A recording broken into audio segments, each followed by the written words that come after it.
A long, long time ago, hunting man would go out and kill something to eat it. But there wasn't much point in eating an entire deer, because you'd die. Plus, it's not a very good, well-balanced diet.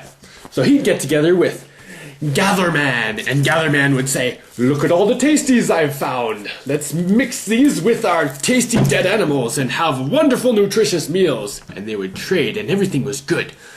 And then along would come Shiesty Man. Shiesty Man would say, "Look at my trinkets. Can I not trade you some gold and jewels? Look, it's so beautiful for food." And Gatherman and Hunting Man would say, What do we need that for? What are we going to carry around a bunch of rocks all the time? Nah, get out of here. Quit it." Now, at some point, Gatherman said, "Wait a minute. I could be Farmer Man. That way I don't even have to go anywhere. I can just grow me own food right here on the spot. And I can build a house and not have to waste all this energy running around looking for things when I don't even know where they are. This is great. And I can even grow some animals." And Farmer Man did very well.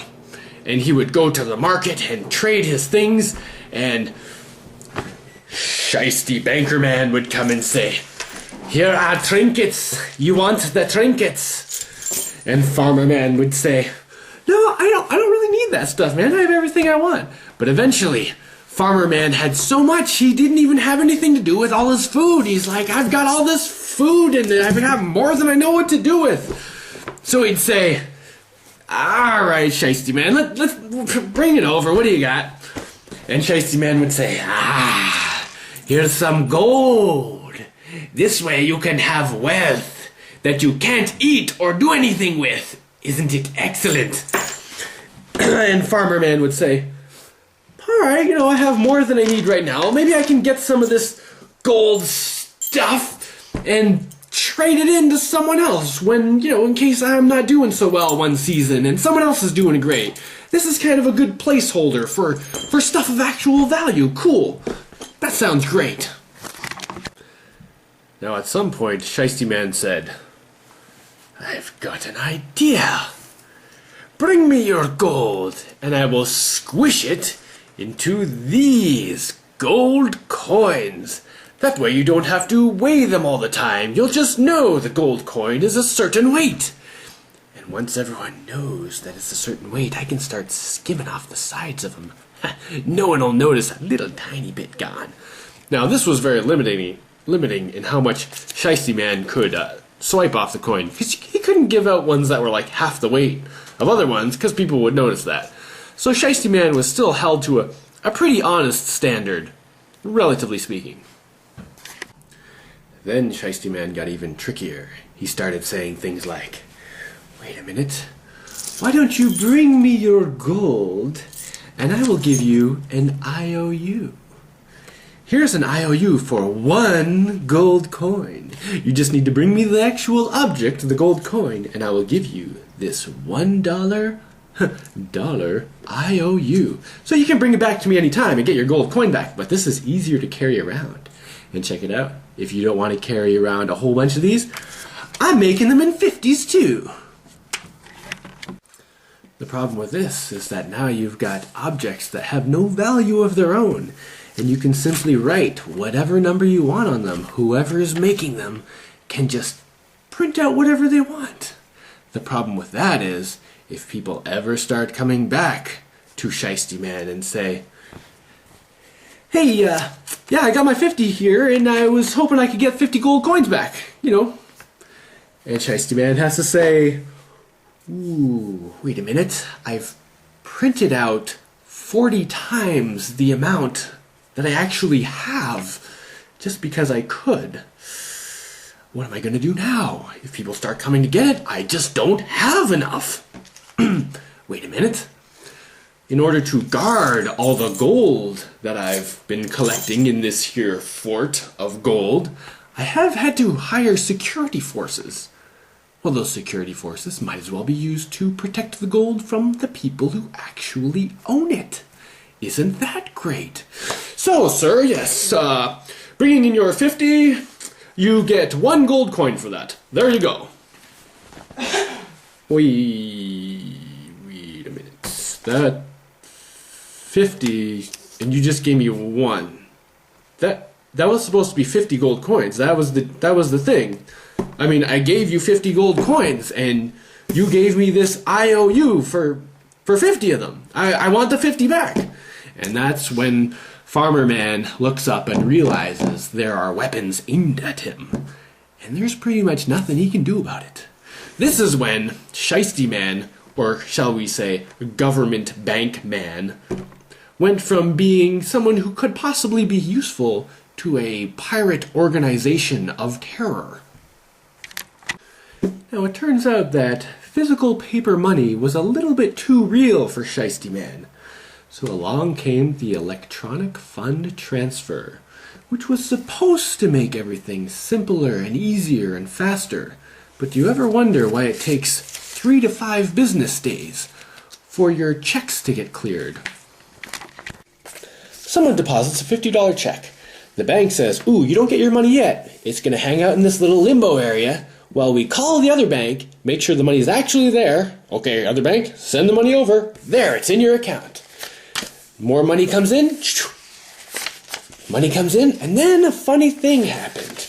Money came in, money came in, money came in before the previous money had been cleared.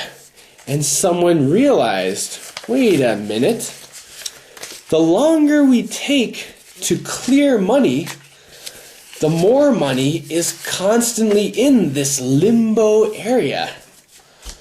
There's just piles of thousands of dollars in here. And it's going through, out the other end.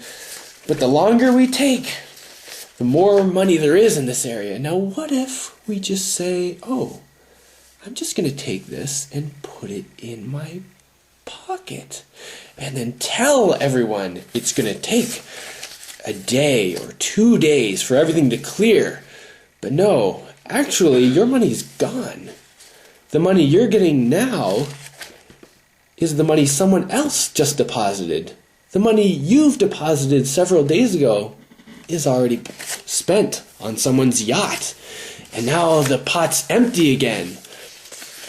But they keep doing things to convince you to do more electronic fund transfers, so more money comes in faster and faster. And it comes in faster, and they can keep siphoning off pieces of it. Because as long as the money keeps increasing, they're clear. The only time they'd run into a problem is if the money coming in stopped. And then the money wouldn't be there for the people who are waiting. Because there's people waiting over here constantly for the money that's not there. They have to wait for someone else to put in a deposit. Oh, we'll give that to that person. Now, the person who just put their money in, that's gone.